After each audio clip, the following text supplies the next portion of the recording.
बाड़मेर जिले की पंचायत समिति गीड़ा ग्राम सेवा सहकारी समिति लिमिटेड कानोड़ के नवनिर्वाचित अध्यक्ष तेजाराम जादड़ा से कृषि राज न्यूज टीम ने खास मुलाकात कर बातचीत की। बातचीत के दौरान अध्यक्ष ने दशहरे तथा दीपावली की ग्रामीणों को बधाई देते हुए कहा कि छोटे से छोटे किसान को समिति से लाभ पहुंचाना मेरा प्रयास रहेगा। तो आइए जानते हैं खास मुलाकात में अध्यक्ष तेजाराम जादड़ा के समिति व किसानों के प्रति विचारों को। नमस्कार। आज पहुंचे हैं ग्राम पंचायत कानोड़, पंचायत समिति गीड़ा और जिला बाड़मेर।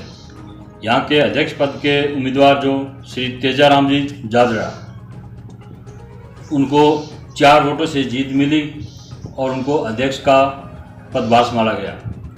तो आगे जानते हैं कि इनकी योजनाएं क्या है, आगे सोसाइटी को आगे लाने के लिए क्या प्रयास रहेंगे। तो सर, हमारे चैनल में आपका स्वागत है। नमस्कार। तो सर, सोसाइटी में क्या कौन कौन सी समस्याएं आ रही है सर? सोसाइटी एक किसान से जुड़ी हुई संस्थान होती है जी।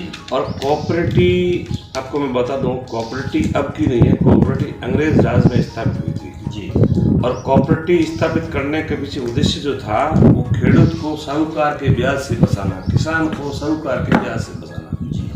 उसी कदम को भारत सरकार ने आगे बढ़ाया और ग्रामीण क्षेत्र के जो किसान हैं, खेती करने के समय उनको पैसों की आवश्यकता होती है, तो अलग अलग रबी खरीफ में अलग अलग टाइम में अलग अलग सोसाइटी मिलती है और उस समय लोगों को पैसे देकर खेती की जाती है और वापस 12 महीने से पैसे भरने पड़ते हैं और उसका ब्याज सेंट्रल गवर्नमेंट, केंद्र सरकार और राजस्थान सरकार भरती है। किसान को कोई ब्याज नहीं चुकाना पड़ता है अगर उस अवधि के अंदर पैसे भर देता है। तो मेरा उद्देश्य एक ही रहेगा कि छोटे किसान को सोसाइटी का लाभ मिले जी। और सोसाइटी जो आज जिस परिदृश्य में है उससे कई गुना अच्छी प्रगति करें, यही मेरा उद्देश्य रहेगा।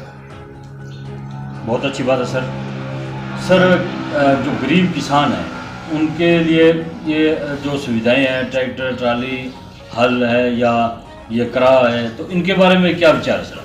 मैं प्रयास करूंगा, भारत सरकार की अभी योजना एपीओ चलता है, एपीओ जो किसानों के ऊपर किसान एक्टिव को बनाते हैं। कुछ आधा फंड भारत सरकार देती है, आधा किसान कलेक्शन करते हैं और फिर उससे संसाधन खरीदे जाते हैं और किसानों को सस्ते में वो उपलब्ध करवाए जाते हैं खेती करने के लिए। तो मैं इस क्षेत्र में प्रयास करूंगा।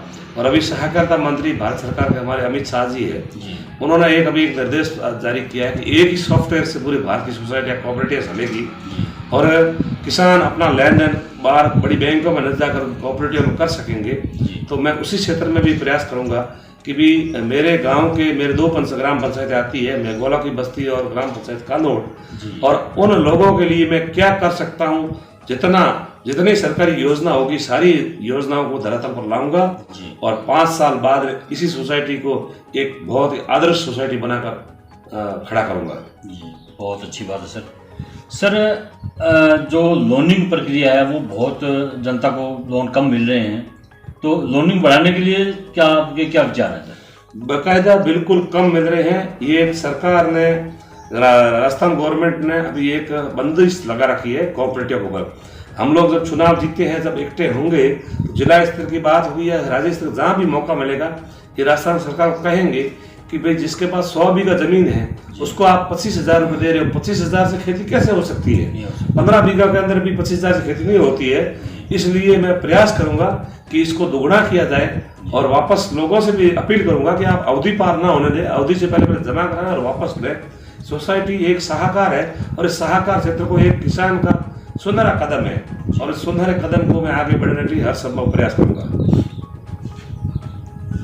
सर, अक्सर देखा जाता है कि सोसाइटियों के अंदर जो व्यवस्थापक होते हैं, कहीं क्या किसानों को परेशानी होती है जब वो वहाँ पे नहीं मिलते हैं, तो ऐसी स्थिति कोई ना आए तो इसके बारे में क्या विचार है सर?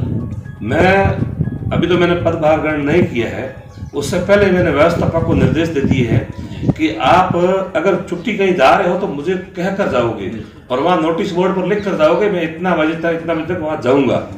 बिना नोटिस बोर्ड पर लिखे अगर आप जाओगे तो मैं आपके खिलाफ भी कार्रवाई करने से नहीं चूकूंगा, क्योंकि मेरा किसान, मेरे गांव का किसान, मेरे इस कोऑपरेटिव के क्षेत्र में आने वाला किसान किसी तरीके से परेशान ना हो, और किसान को कोऑपरेटिव मिलने के समय बाकायदा उस क्षेत्र का जो चुनाव या मेंबर होते हैं 12 मेंबर, उन मेंबरों को हर महीने मीटिंग के अंदर ये बता दिया जाएगा उस समय सोसाइटी मिलेगी, उस समय जमा करानी रहेगी।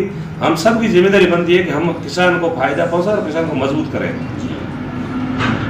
तो सर आज से 2-3 साल पहले खाद बीज की बहुत बड़ी समस्या थी, लाइनों में लगना पड़ता था। जिसके 50 बीघा ज़मीन है या 100 बीघे वाले हैं तो वो लाइन में खड़े होते थे और 4-5 गट्टे मिलते थे इनको। तो वैसी स्थिति आज ना आए, तो इसके लिए आपके क्या प्रयास है? पहली बात तो मेरे क्षेत्र के अंदर वो कृषि कुएं है नहीं, इसलिए हमारे यहाँ जैविक खेती होती है, और आसपास जहाँ भी कृषि कुएं हैं वो भी किसान मेरे भाई है।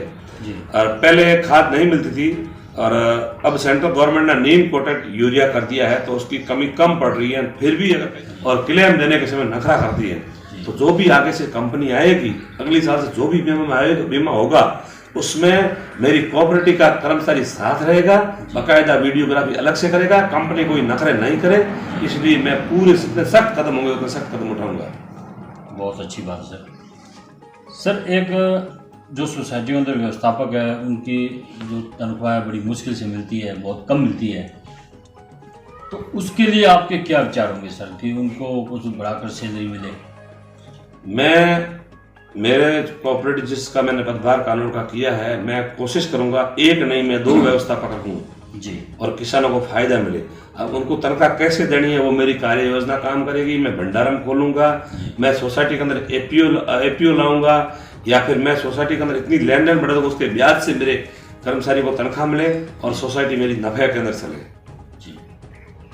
तो सर जनता ने आपको ये जो पदभार सौंपा है, तो इसके लिए जनता का क्या संदेश देना चाहते हो जनता को? मैं तो मेरे कानोड़ और मेघवाला की बस्ती की तमाम ग्रामीण भाइयों और सभी किसान भाइयों और जो मेरे सोसाइटी के 12 मेंबर चुने गए थे, बहुत ही कड़ा मुकाबला था, और उस कड़े मुकाबले के अंदर मुझे चुना, और उन्होंने एक उम्मीद और आशा के साथ चुना कि पिछले 25-30 साल से जो कोऑपरेटिव गिरद में जा रही थी उससे कैसे बचाया जाए। तो लोगों के पास एक ऑप्शन था कि किसी भी सूरत के अंदर इस बंदे को आगे लाया जाए, और उन्होंने मुझे विश्वास दिया था कि आप चुनाव के अंदर फॉर्म भरिए, हम आपका साथ निभाएंगे, और वो अपनी बात पे खरा उतरे। जितने वो खरा उतरे उससे मैं 100 गुना खरा उतर कर उनका हर समय लाभ पहुंचाने का कार्य करूंगा। तो सर अभी लगभग कितनी लोनी है? अभी मेरी कोऑपरेटिव के अंदर करीब 800 के आसपास किसान सोसाइटी से ऋण ले रहे हैं, 400 के आसपास किसान जो अरणीय सदस्य हैं। तो मैं कोशिश करूंगा जब तक मैं हूं तो वो 800 का 1600 किसान को लोन मिले, क्योंकि कुछ लोगों को लोन दिया नहीं जाता, व्यवस्थापक की हड़तरमिता और अध्यक्षों का नहीं ध्यान देने की वजह से किसान बेचारे धक्का खाते हैं, उनको लोनिंग किया नहीं जाता है। जितनी उनकी जमीन है उतना उनको लोन दिया जाना चाहिए, और हर एक किसान के साथ न्याय होना चाहिए। मैं न्याय करने के लिए मुझे भेजा है, मैं कोई मालिक नहीं बनाऊं, मैं एक आम किसान का नौकर बन के यहाँ सेवा करने के लिए आया हूँ।